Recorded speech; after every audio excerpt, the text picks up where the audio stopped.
Okay, before we start the show, there's a little warning for you guys. If you don't like listening to a bad audio, then this particular episode might not be for you.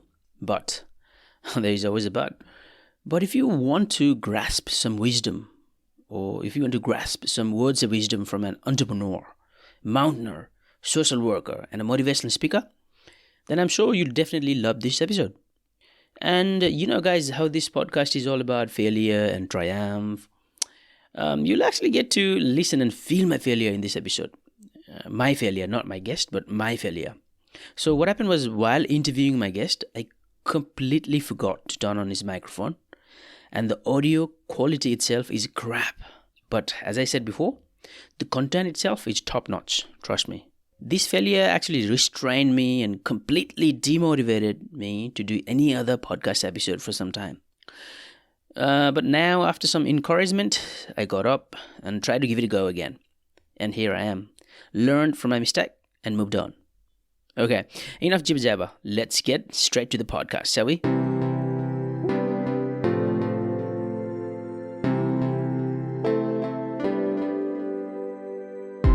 Hello and welcome to the Kuracast.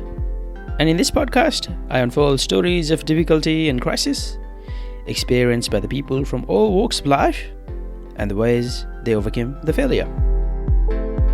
I am Oscar Sagar, and on the show today, what motivated an entrepreneur, John Jagendorf, to scale the 7 highest mountains of the world and what it's meant to him. The mental thing is actually one of the biggest challenges. And so from all my mountains, I've actually trained my mind as much as my body. Where people mostly fail is actually in their mind well before their body fails.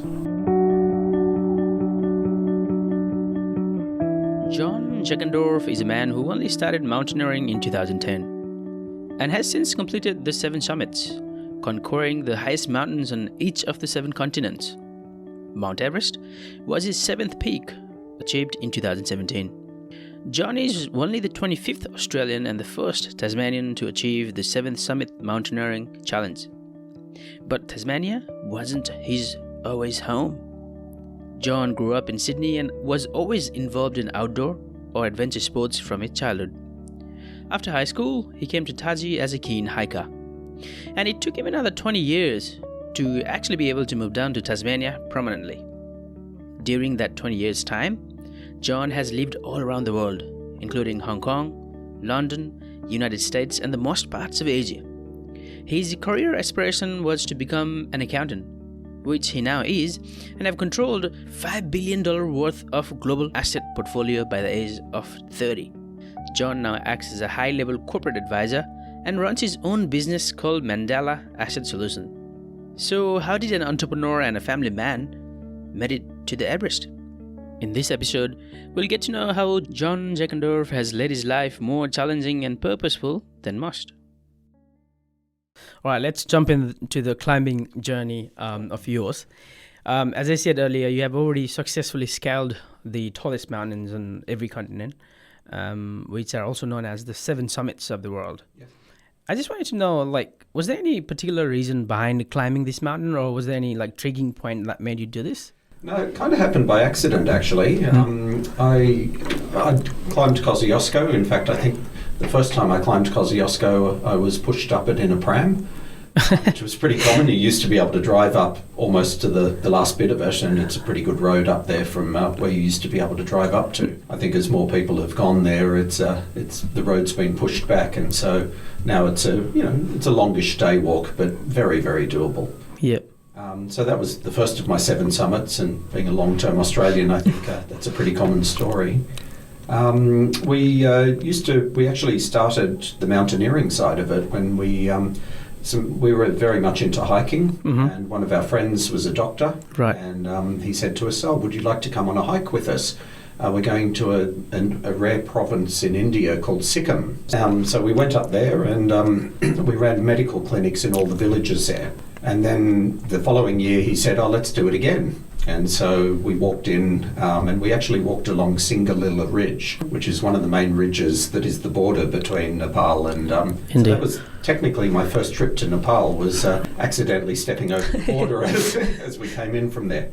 But that's where we got to meet the Nepali people. Yep. We were running medical clinics in various villages along that border. And then the third trip was even further up the valley, literally to the bottom of Mount Kachinjunga, which is the third highest mountain in the world. And we got to the base camp of that, and we climbed up to a particular ridge, which gave us a great lookout. And I was just standing at the bottom of that ridge, looking up at the mountain, watching avalanches tumbling down the hill, and just thought, oh, this is really cool. I get why people do this.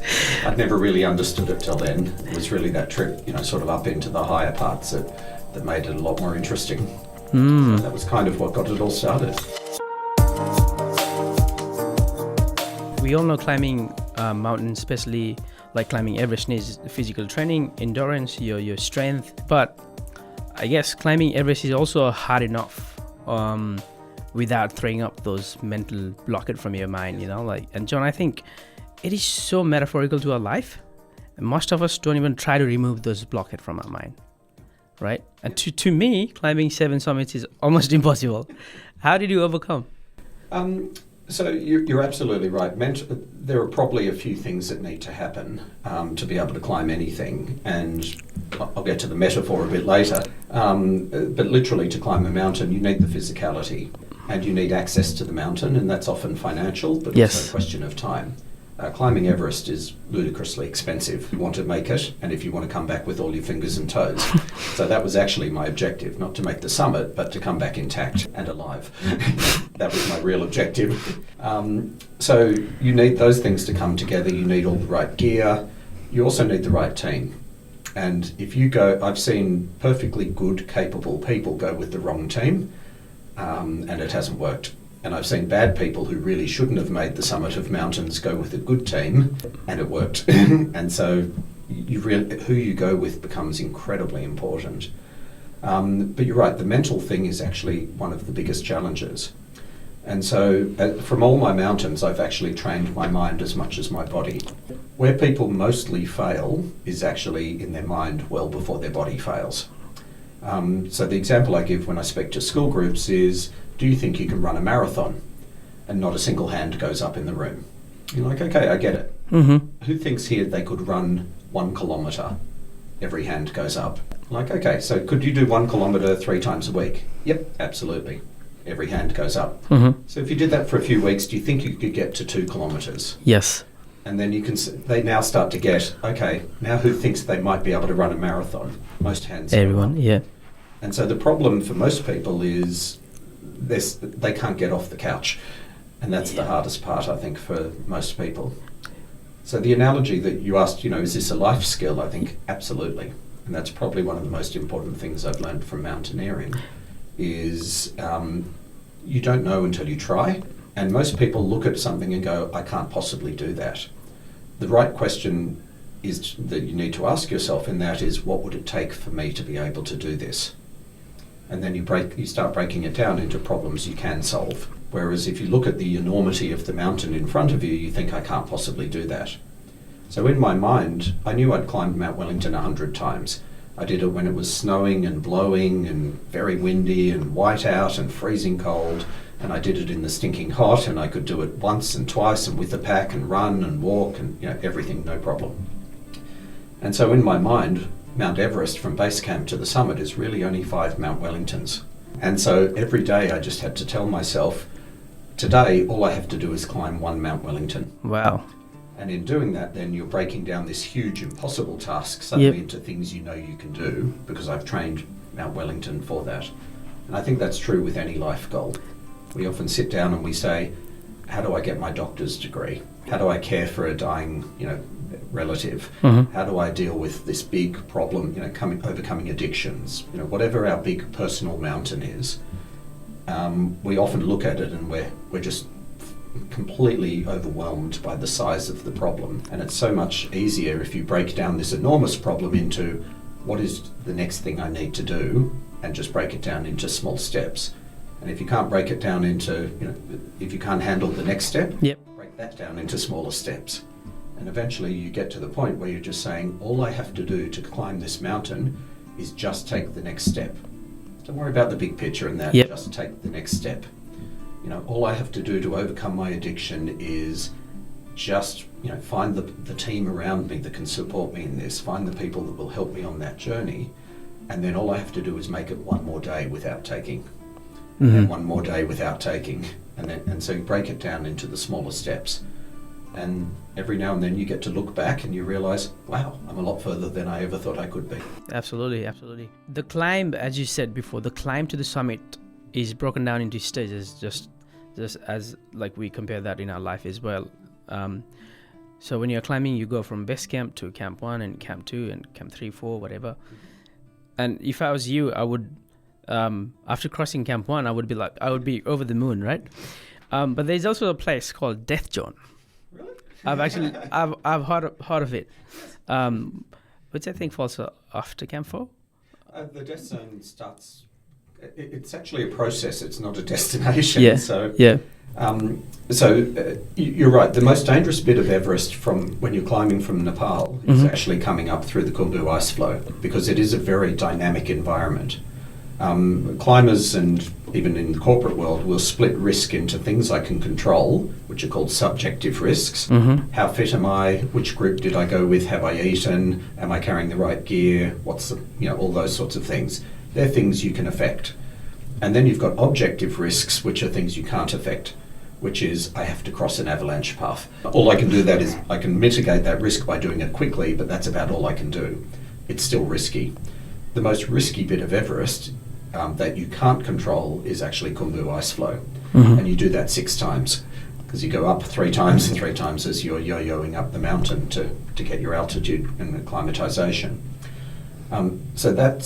But it becomes, by the time you're doing it the 4th time, it's very familiar. And so you don't actually perceive it as being risky. Yeah. It's still the riskiest bit of the mountain. It is. Once you get to camp 1, you're not high-fiving each other, because your goal was not to get to camp 1. Yeah. It was, okay, that was a milestone. I've crossed that milestone. I'll have a cup of tea and then we'll move on to camp 2 the next day. And so you're not really... So as you're going along, though, you're gaining more altitude. And as that happens, you're noticing different things happening in your body. Now, this is a process that takes over a month. So by the time you hit base camp, you're already acclimatized to about 5,000 meters, but you've got to get acclimatized to at least 7,000 meters. And so you climb up to camp 1, camp 2, spend some time there, come all the way back down. Then you go down to the village, recover, eat a lot, the momos, all that. Extraordinary. And then you go back up to base camp, then you do it all again. You go up to camp 1, up to camp 2, then you go briefly to camp 3 at 7,300. You're playing a 2-month game of chess with an inanimate object who doesn't care. Yep. The mountain doesn't care for you. I also heard that at one point when you go, I think probably after 3 or 4, camp 4, your body starts to eat itself. Yes. What does that mean? So it's for 2 reasons. Yep. So as you get up to about 8,000 metres, you get to the point where there's not enough air or not enough oxygen molecules in the air because the air pressure is so low because you're so high up. So when you go to the top of Kosciuszko, there's about 5% less air pressure there than there is at sea level. Unless you're running a sprint, you won't even notice. When you go up to about 5, so most people when they get into base camp of Everest at 5,000 metres, if you haven't gone up slowly enough, you'll be throwing up and passing out on the side of the track because you're down to about half the oxygen molecules you're used to. So it's like climbing with one lung tied behind your back. As you spend more time up there, your body adapts physically and you get more red blood cells growing through your body, and that will help you carry what limited oxygen there is around your body better. By the time you get up to 8,000 metres, you're down to about 1/3 of what you're used to at sea level. And your body just says, I can't cope with that little oxygen. You're basically starving me. And so first thing it does is shut down your external system. So your circulation to your fingers, your toes, anything that's not essential. And that's where you run a real risk of frostbite. The way you can combat that, and one of the things that helps with that, is to have artificial oxygen. So you'll take bottled oxygen, usually from higher than camp 3. The Sherpa normally click on at about camp 4, because quite frankly they're much better at it than we are. And the oxygen's very expensive. But it's so that's one problem that you've got. The second problem is on summit day, you're consuming about 20,000 calories. Just staying warm, just trying to survive. That's about 10 days worth of normal eating at sea level. Wow.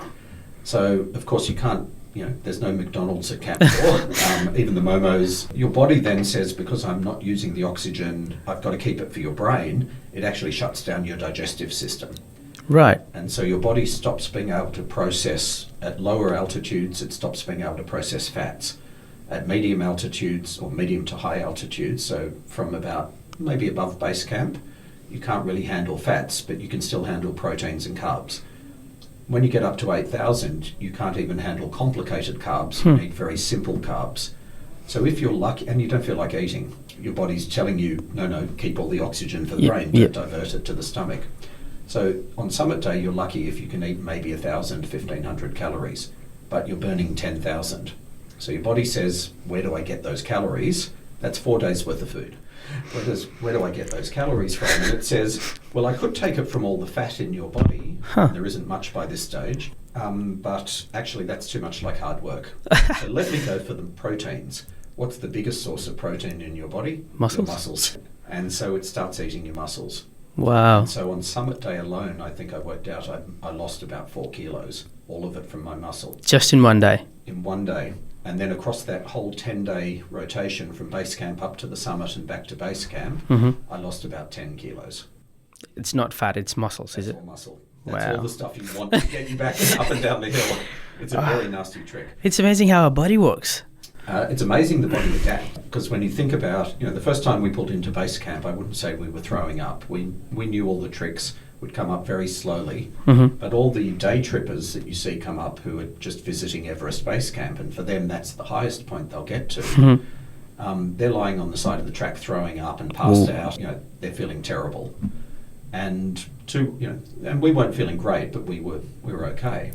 About 3 or 4 weeks later, after we'd done our first rotation, we were literally running past them because our bodies had adapted by being up there and being strained. And so, it's an absolute miracle when you consider what's going on inside your body and that your body is actually adapting to this, insanely hostile environment. Yeah, I actually saw 2 kids. We were, I think, 8 or 10 years old from Switzerland. They actually made it to the base camp. It was very inspiring.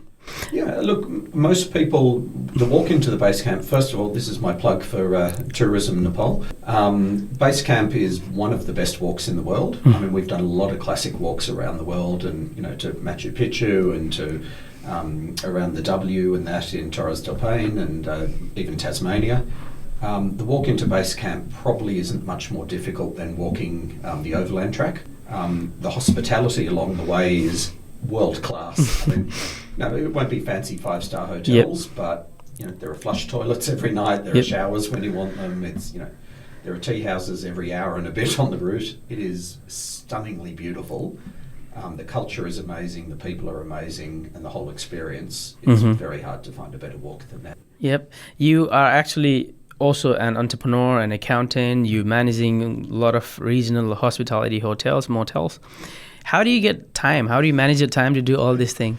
I'm not really on Facebook or any other social media. I don't really watch television, and it's amazing how much time that frees up. True. A lot of it is about bringing discipline to what you do, and again, the mountaineering skills are transferable to work and vice versa.